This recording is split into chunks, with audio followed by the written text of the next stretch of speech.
Mas é banais. Ô, Kelly, eu acho que uma das coisas que mais preocupa quando a gente vai falar sobre o vegetarianismo e o veganismo, e eu vou falar como atleta, é sempre aquela preocupação de cadê minha proteína?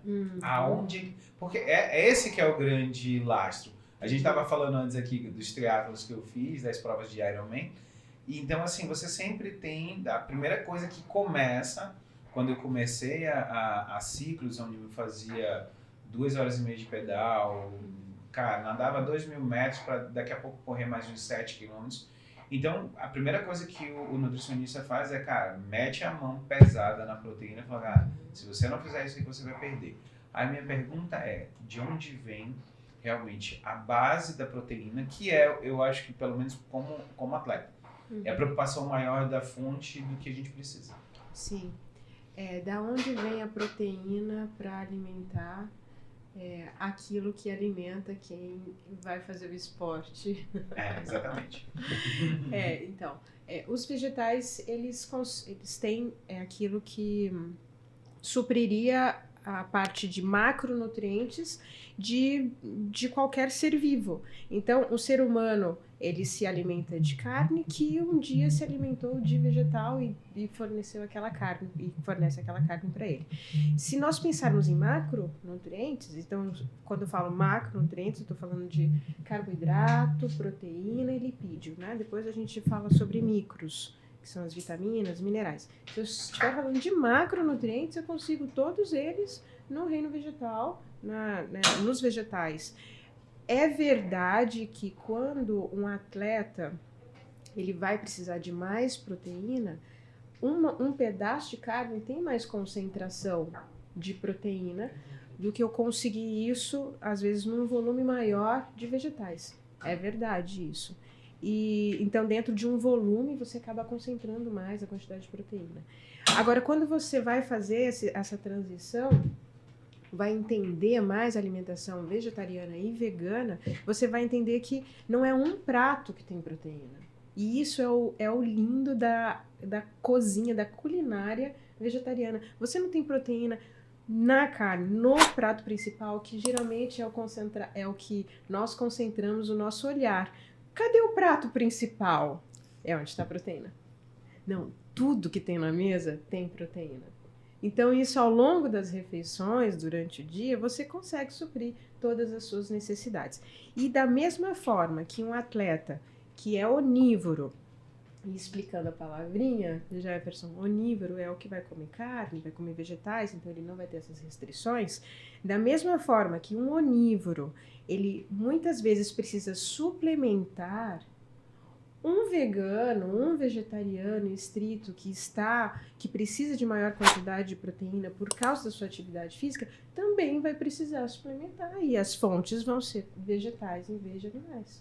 Se me permite só um parênteses, eu sei que não é exatamente minha área. Não, mas a conversa eu ouvi recentemente um episódio do Dr. Eric Slibet. E ele fala sobre como os animais são atravessadores de nutrientes. É esse o termo que ele usa. Porque na criação de animais, existe muito suplemento para os animais, na ração dos animais. De proteína, de cálcio. De vitaminas. De várias vitaminas. Então, assim, se nós pegássemos diretamente esse suplemento, a gente conseguiria suplementar muito mais humanos do que os animais. Porque eles desperdiçam esses nutrientes durante a vida deles, né? Eles, enquanto criados para consumo, né? Isso, e o estilo de vida do animal que é criado para alimentação, ela vai ter carências também. Não vai ser um animal criado solto e que vai ter acesso a alimentos que, sei lá, há 200 anos, há 300 anos teria, né? Então, eles também vão ser suplementados nas rações. E é a suplementação que eu estou consumindo através da carne. Ed, uma coisa que sempre me passou no coração. Você concorda comigo que a refuta a maioria das vezes para o vegetarianismo, a gente fazendo a distinção do veganismo, porque é uma filosofia o veganismo, é muito mais de quem faz a comida? Porque assim, quando eu vejo a minha amiga Sabrina, que foi a Sabrina Favoretti, quem me indicou vocês e mostrou de sabores, Fala assim, Jeff, cara, se você senta lá e você come tudo aqui, duvido que você vai sentir falta de qualquer coisa. Então, assim, você acredita que a refuta muito do vegetarianismo é porque as pessoas não sabem aproveitar ou fazer até toda essa alimentação da forma que você faz? Então, sim, eu acredito muito que, assim, as pessoas, na verdade, né, ela não tem a questão do cozinhar, né? O cozinhar, ele demanda, assim, um pouco de criatividade, né? Porque você pega o alimento, né, e você transforma ele numa, tipo, deliciosa refeição. E as pessoas, elas olham hoje os legumes, os grãos, elas olham, assim, como se fosse, tipo... não tem, assim, um atrativo, né? Não tem algo atrativo. Elas querem só pegar a berinjela, vamos dizer, né? Cortar a berinjela lá e pronto, já tá gostoso. Mas não é assim, né? Aí a pessoa tem que saber realmente cozinhar de forma que o alimento ele fique atrativo e delicioso, né? Porque, assim, se você comer de qualquer jeito, até a carne mesmo.